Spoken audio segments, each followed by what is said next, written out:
अस्सलाम वालेकुम, welcome to lively cooking. आज हम बनाने जा रहे हैं बहुत ही ज़बरदस्त रेसिपी जो कि है फ्रूट चाट की रेसिपी। आप इसे फ्रूट कॉकटेल भी कह सकते हैं, फ्रूट सैलेड भी कह सकते हैं, लेकिन बनता ये बहुत ही ज़्यादा मज़ेदार है, बहुत ही टेस्टी है। आप भी ज़रूर बनाइएगा, इसे ज़रूर ट्राई कीजिएगा। बहुत ही हेल्दी और डिलीशियस रेसिपी है। तो चलिए इसे बनाना स्टार्ट करते हैं। सबसे पहले मैं ले रही हूँ 1 अदद सेब। छोटे छोटे टुकड़े हम काट लेंगे। आप चाहें तो इसमें कोई सा भी फ्रूट ऐड कर सकते हैं। आप अपनी मर्ज़ी के जो भी आपको पसंद हो, जो भी अवेलेबल हो, तो आप इसमें ऐड कर सकते हैं। अब हम लेंगे खुबानी और आलूचा, वो भी हम तकरीबन 2 अदद लेंगे और अच्छे से इसको छोटा छोटा कट कर लेंगे। 2 अदद बनानास ले रहे हैं, यानी कि केले, उसे भी मैंने छोटा छोटा कट कर लिया है।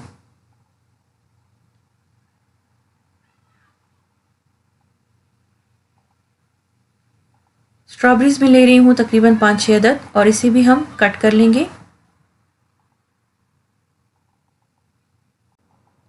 जो भी फ्रूट्स अवेलेबल हों आप इस्तेमाल कर सकते हैं, जैसे कि आम और जैसे कि अमरूद। तो अमरूद के छिलके निकाल कर आपने इस्तेमाल करने हैं।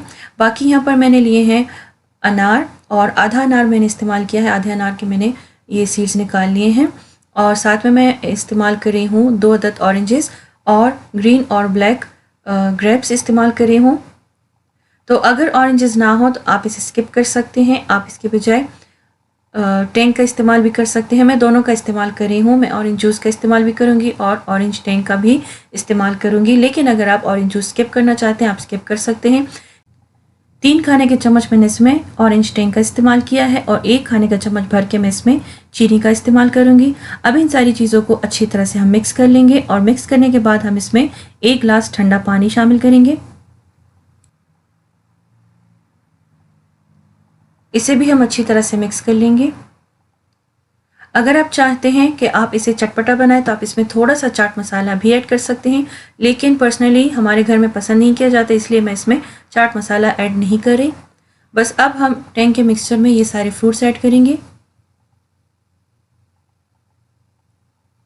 और अब हम इसमें ऐड करेंगे तकरीबन 1 खाने के चम्मच भर के बादाम, जिसके मैंने छिलके उतार लिए हैं और इसे मैंने कट कर लिया है। अखरोट, ये भी 1 टेबलस्पून भर के, इसे भी आप छोटा छोटा कट कर लें। और कैश्यूज़ यानी कि काजू हम ऐड करेंगे इसमें 1 टेबलस्पून। बस अब इन सारी चीज़ों को अच्छी तरह से हम मिक्स कर लेंगे और इसे हमने रखना है तकरीबन 4 से 5 घंटे के लिए फ्रिज में। ये इसका सबसे अहम स्टेप है। जब तक कि ये अच्छी तरह से ठंडा नहीं होगा तो इसका टेस्ट जो है वो डेवलप नहीं होगा। तो इसको आपने कम से कम 4 से 5 घंटे के लिए फ्रिज में रखना है, ताकि ये जूसेस और ये फ्रूट्स आपस में अच्छे से मिक्स हो सके और इसका जायका आपस में अच्छी तरह से मिल सके। तो तकरीबन 5 घंटे हो चुके हैं और ये फ्रूट चाट जो है ये अच्छा खासा ठंडा हो चुका है। अब मैं इसमें तकरीबन 4 से 5 अदद खजूरें कट करके ऐड करूँगी। अगर आप चाहें तो आप इसे स्टार्ट में भी ऐड कर सकते हैं, लेकिन खजूरें नरम थी इसलिए मैंने इसमें एंड में ऐड कर दी हैं। अब हम इसे सर्विंग बाउल में निकालेंगे और ठंडा करके हम इसे सर्व करेंगे। तो बहुत ही टेस्टी, बहुत ही हेल्दी और ज़बरदस्त सा फ्रूट चाट हमारा तैयार है। आप भी इसे बनाइएगा, ज़रूर ट्राई कीजिएगा और मुझे फीडबैक ज़रूर दीजिएगा कि आपको मेरी रेसिपी कैसे लगी।